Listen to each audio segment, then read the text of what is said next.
A gente vai conversar agora com o especialista CNN em relações internacionais, o Rubens Barbosa. Boa noite, Rubens. Bem-vindo ao Expresso CNN. Boa noite a todos.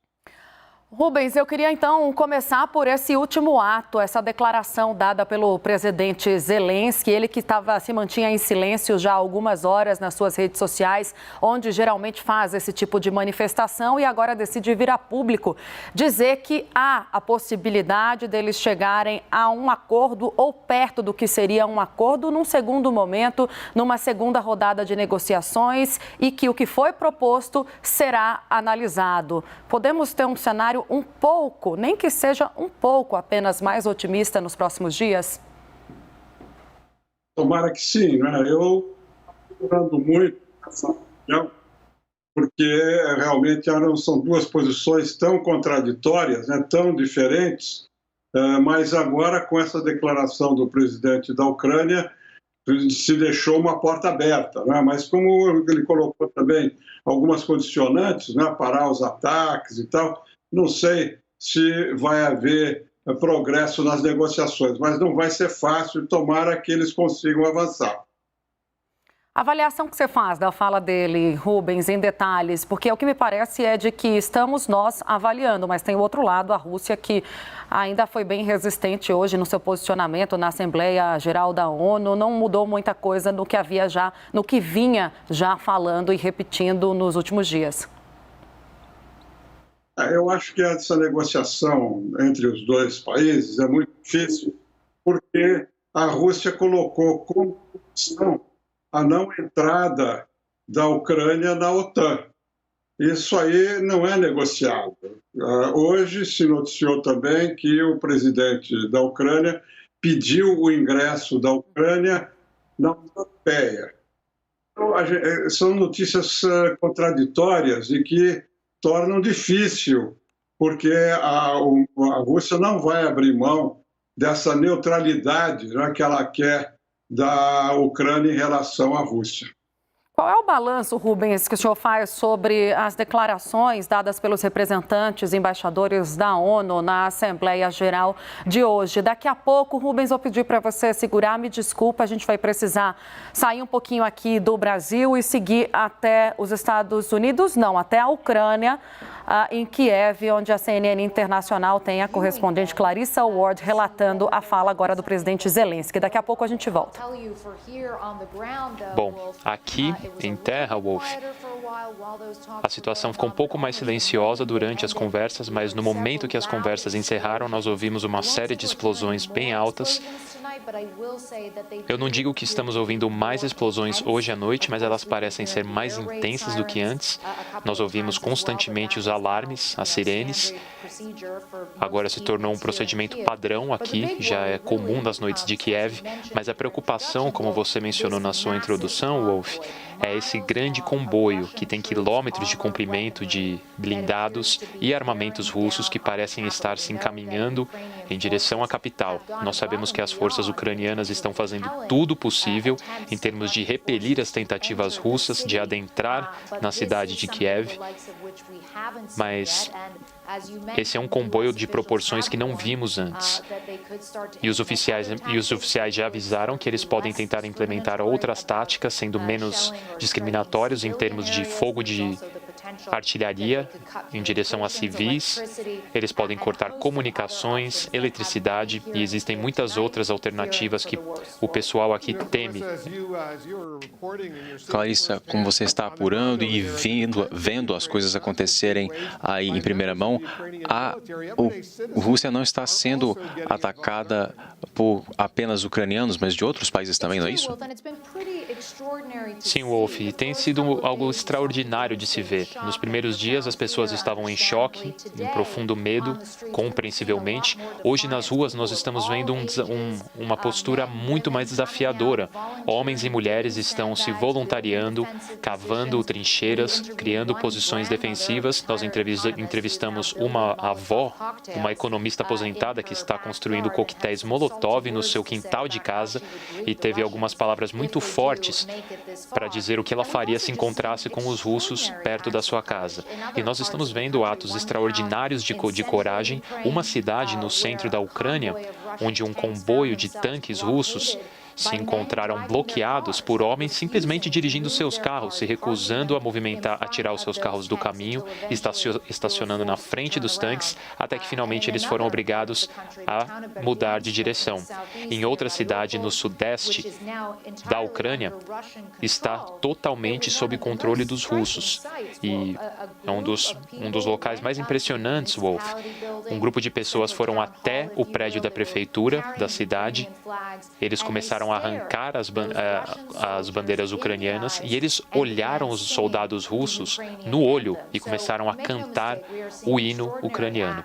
Então, que fique claro, estamos vendo atos de bravura, atos de resiliência inacreditáveis aqui, mas a questão é até quando, se a Rússia intensificar o seu ataque. Que é o que parece que eles estão fazendo, não é mesmo? Bom, Clarissa, a gente volta com você daqui a pouco, mas agora nós vamos atualizar sobre o banho de sangue na segunda maior cidade da Ucrânia. Vocês acompanharam aí um trecho da Clarissa Ward, a correspondente de guerra da CNN Internacional, um dos principais nomes da CNN Internacional, que está há alguns dias já em Kiev, na capital da Ucrânia, relatando e não apenas trazendo o que ela está ouvindo, mas o que ela está vendo, trazendo ali relatos pessoais do que está acontecendo, do que está aos olhos desses correspondentes que acompanham a guerra em loco. Agora eu vou voltar a falar então com o nosso especialista CNN em Relações Internacionais. Rubens, desculpa te interromper, a gente precisava trazer esse relato muito pessoal e que muito, da Clarissa Ward, que muito contribui para a nossa cobertura especial da guerra na Ucrânia. Eu te perguntava sobre as principais falas ou que o senhor ressaltaria como falas importantes ou surpreendentes da Assembleia Geral da ONU hoje, com um olhar especial, se possível, para a China e para a Índia, dois países que se abstiveram da votação daquela resolução condenando a invasão russa à Ucrânia na última sexta-feira. Olha, eles fizeram dois discursos importantes, não condenando diretamente, mas assinalando que o que aconteceu é uma quebra da Carta das Nações Unidas, é uma quebra do compromisso de soberania, de manter a soberania, da integridade territorial, um pouco na linha do pronunciamento que o Brasil fez, né? O Brasil repetiu esses conceitos todos. Nenhum deles usou a palavra condenação, mas indiretamente está implícita a desaprovação desses governos, né, da Índia e da China pela ação da Rússia na Ucrânia e pedindo que cesse essa intervenção militar e que haja a volta à negociação. Isso foi muito claro, eles mantiveram a posição de neutralidade, no sentido de não tomar partido nem de um lado nem de outro, mas na prática, como foi o caso do Brasil, as críticas à ação russa foram feitas. Agora, Rubens Barbosa, a gente conversa agora nas 8h08 no Expresso CNN com ele, que é especialista CNN em Relações Internacionais, já foi embaixador também do Brasil em alguns países. Eu passo a palavra agora para o Caio Junqueira, meu companheiro de jornal hoje, para também fazer uma pergunta ao nosso especialista. Caio. Embaixador, boa noite. Não tem uma divergência aparente entre as posições do Itamaraty e da diplomacia brasileira na ONU das posições manifestadas pelo presidente Jair Bolsonaro? Olha, nós estamos vivendo uma situação muito curiosa, se você quiser, Caio. O presidente usa algumas palavras que estão sujeitas a interpretações que podem parecer contrárias ao que o Itamaraty está falando. Agora, o que vale em termos internacionais é o que o Itamaraty, através dos embaixadores lá na ONU, fala, tanto no Conselho de Segurança quanto na Assembleia Nacional, na Assembleia Geral da ONU. E esses pronunciamentos foram muito claros, na minha visão, de crítica à ação russa, exatamente na linha do que a Índia e que a China, os embaixadores falaram, contra essa intervenção que abala a Carta das Nações Unidas, contra a integridade territorial, a soberania dos países, tudo isso nós estamos dizendo. Agora, a palavra dos presidentes, né, não só o nosso, mas de qualquer país, elas são muito importantes, elas importam. O problema é que o presidente usou, nesses últimos 2 semanas, 2 palavras que causaram muita repercussão. A solidariedade que ele usou em Moscou e agora essa neutralidade. Certamente o Itamaraty explicou a primeira e vai explicar a segunda, porque o que o presidente diz com essas palavras não coincide com o que o governo brasileiro se expressa nas Nações Unidas e nos comunicados do Itamaraty. Embaixador, também quero aproveitar um pouquinho não muito, da sua experiência como embaixador na diplomacia, para contar para a gente se isso significa a chegada, esse conflito que a gente atravessa agora, né, porque envolve todo o mundo, significa a permanência ou a chegada de uma nova ordem mundial e as relações entre os países, o que ocorre, o que muda nas relações entre os países a partir de agora, a partir do que a gente está vendo acontecer? Olha, eu acho que essa crise entre a Rússia e a Ucrânia vai ter consequências muito importantes para a ordem internacional, né? A primeira grande consequência é essa aproximação entre a Rússia e a China. Realmente, isso que os Estados Unidos estavam impedindo desde a ida do presidente Nixon a Pequim com o Mao Tse-tung, a ideia era separar esses 2 países. E agora, com essa crise, houve uma aproximação muito grande. A outra consequência foi o fortalecimento da OTAN. A OTAN, essa organização militar europeia, com os Estados Unidos presente, ela estava muito enfraquecida. E agora essa crise reativou a OTAN. E nós vamos ter um mundo agora, e isso eu não sei como as grandes potências vão tratar, mas essa aproximação entre a China e a Rússia cria um mundo multipolar. Nós tivemos, desde a queda do Muro de Berlim, em 89, até agora, um mundo em que você tinha os Estados Unidos como a única grande superpotência. Nos últimos anos, a gente viu o crescimento da China começando a questionar e, inclusive, ultrapassando os Estados Unidos como potência econômica, comercial, não militar, não estratégica, mas com uma perspectiva de grande crescimento e grande ocupação de um espaço global. Essa guerra serviu para evidenciar isso. Então, vamos ter agora um mundo multipolar, vamos ver como as instituições que foram criadas por uma outra época, né, as Nações Unidas, a Organização Mundial de Comércio e outras organizações multilaterais, como elas vão reagir. Porque agora os Estados Unidos não são mais a única potência para determinar o curso dos acontecimentos, nem a Europa. Agora, essas potências vão ter que se entender com esses 2 novos polos de poder. A China, que já estava numa disputa com os Estados Unidos, e agora, por causa da crise com a Ucrânia, também a Rússia emergindo como uma potência. Não há dúvida que mudou o cenário global. Apesar de todas as punições, sanções, tudo que a Rússia significa, ela não vai poder deixar de ser considerada. Inclusive porque a Rússia é do tamanho do Brasil, a economia da Rússia é igual à economia brasileira.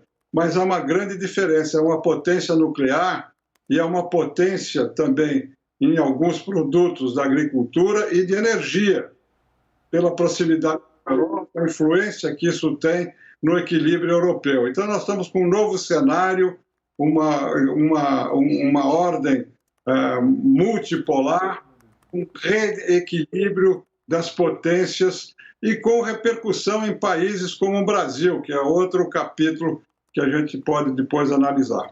Podemos sim. Agora eu vou passar a palavra novamente ao Caio Junqueira, que tem outra pergunta. Caio.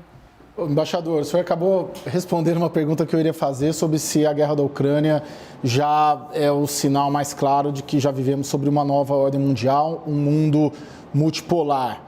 A minha dúvida, eu gostaria de ouvi-lo, é que nos momentos em que o mundo teve uma ordem mundial multipolar, foram os momentos mais tensos, né? Os momentos em que as principais guerras aconteceram, isso desde lá século XIX, no século XX também. Então, poderemos também, tendo em vista que estamos numa nova ordem mundial, que ela não é mais hegemônica com os Estados Unidos, ela tem aí 3 eixos, como o senhor coloca, Estados Unidos, Rússia e China, tenderemos a viver uma tensão maior no mundo nessa nova ordem mundial?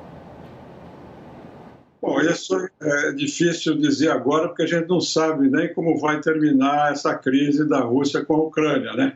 Mas no período anterior que você mencionou, da Primeira e Segunda Guerra, o conceito era diferente, era um equilíbrio de poder entre muitas potências. Hoje, como nós mencionamos, você tinha uma única superpotência e um pouco a Rússia, com a União Soviética, você tinha um mundo bipolar, em que 2 potências ditavam as regras, ditavam esse equilíbrio de poder, né? Agora nós vamos ter que ver como vai acontecer isso, porque o mundo mudou totalmente. Você tem aí essas novas ameaças, né? Nós não falamos quase nisso, mas você tem uma guerra cibernética em curso, né?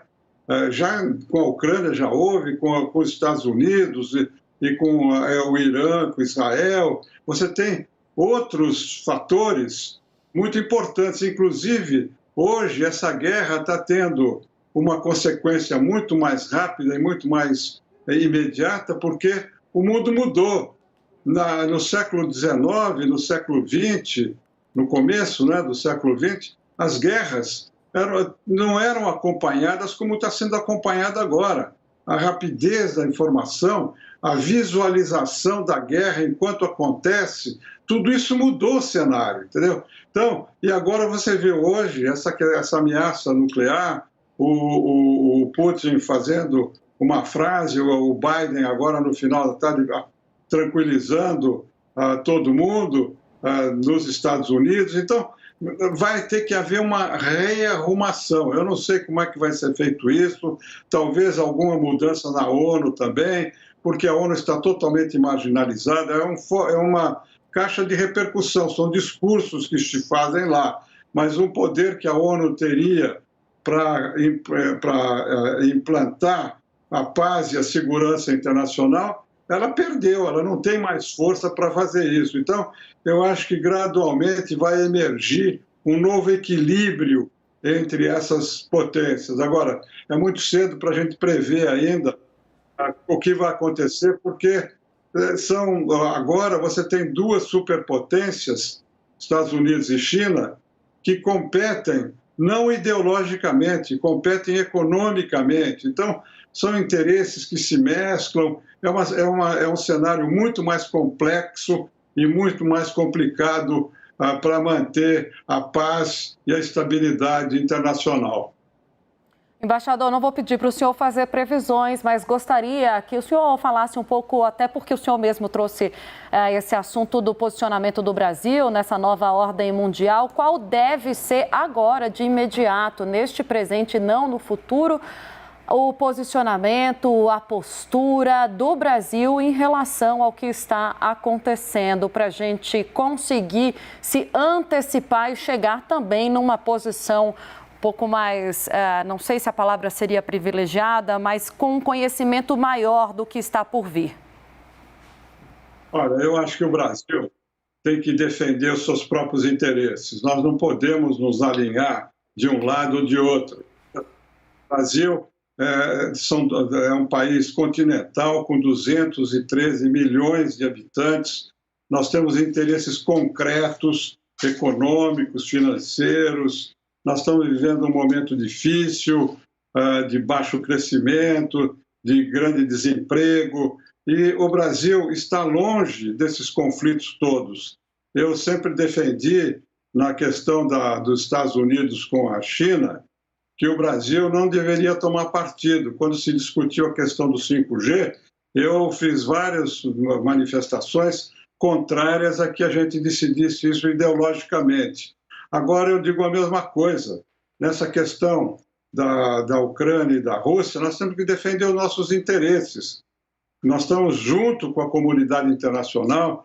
Todos esses pronunciamentos que foram feitos mostram que o Brasil está alinhado à comunidade internacional, está contra essa agressão, está contra a quebra dos princípios da Carta das Nações Unidas, mas nós temos que tomar cuidado e defender os nossos interesses. Nós temos interesses muito concretos a defender e não podemos deixar que questões ideológicas prejudiquem esse nosso interesse. Então, a médio prazo, eu acho que cada vez mais nós temos que defender a nossa posição aqui na região, aumentar e diversificar os nossos contatos na área comercial, na área financeira e na área externa, em termos de política externa, colocar sempre o interesse do Brasil acima de interesses ideológicos, de interesses partidários e de vinculação a essas grandes potências. Os países